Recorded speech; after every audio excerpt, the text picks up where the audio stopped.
This question comes from a very dedicated noise enthusiast who asks, what would happen if every single car on Earth simultaneously honked its horn? To start, we have to acknowledge the scale of the operation. As of last count, there are roughly 1.45 billion cars, trucks, and buses driving, parked, or perpetually stuck in traffic across the globe. Getting all 1.45 billion drivers to agree on anything, let alone a global synchronized honking event, might be the most impossible part of this whole scenario.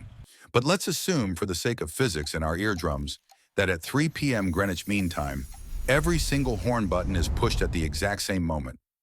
The result is not just a loud noise, it's an apocalyptic, acoustical anomaly.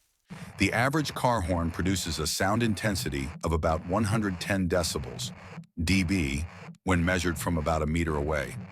Decibels are a logarithmic scale, which is where things get interesting and terrifying. If you have two horns, you don't get 220 decibels. Instead, doubling the number of sound sources only increases the intensity by about 3 decibels. So 2 horns would be around 113 decibels, and 10 horns would be around 120 decibels.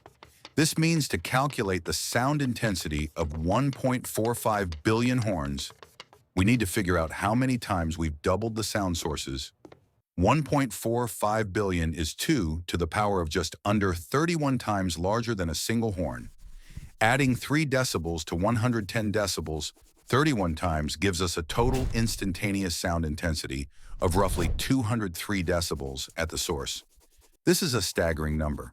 For context, 140 decibels is the point where pain begins in the human ear. A loud jet engine at takeoff is about 150 decibels. The loudest recorded human noise, the Krakatoa volcanic eruption, was estimated to be around 180 decibels.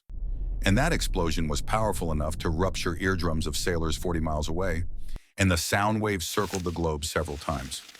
We're talking about a sound that is 23 decibels louder than Krakatoa. Every 10 decibels is a perceived doubling of loudness, and every 20 decibels is a factor of 100 increase in power. A 203 decibel sound wave is not just sound, it's a physical, mechanical force.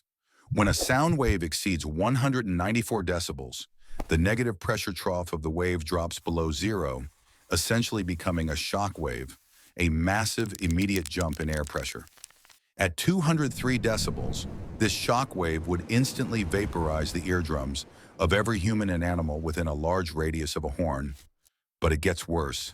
This sudden, colossal surge of energy would cause a literal acoustic implosion in confined spaces. The positive pressure wave would be so immense it could shatter glass and structurally damage buildings across vast metropolitan areas where the density of cars is highest. In places like New York, Tokyo, or Shanghai, where millions of cars are packed tightly together, the collective pressure wave would travel outwards like a hyperspeed, invisible tsunami. We'd see the structural integrity of parking garages, tunnels, and apartment complexes immediately compromised. In the absolute worst-case scenario, where horns are concentrated in an extreme density, perhaps inside a massive automotive shipping container or a heavily trafficked urban choke point, the energy released could be enough to cause liquefaction and minor seismic activity. It's effectively a low-grade, dispersed global explosion. The good news is that this catastrophe would be fleeting. A car horn is designed to last only a moment. Once the initial surge subsides, we are left with a quiet, shocked, and globally deafened world. The sheer volume of simultaneous honking would also generate a huge amount of heat, though mercifully dispersed into the atmosphere. So we don't have to worry about a global heat death scenario, only a complete breakdown of every emergency system and, of course, the total destruction of all international traffic laws.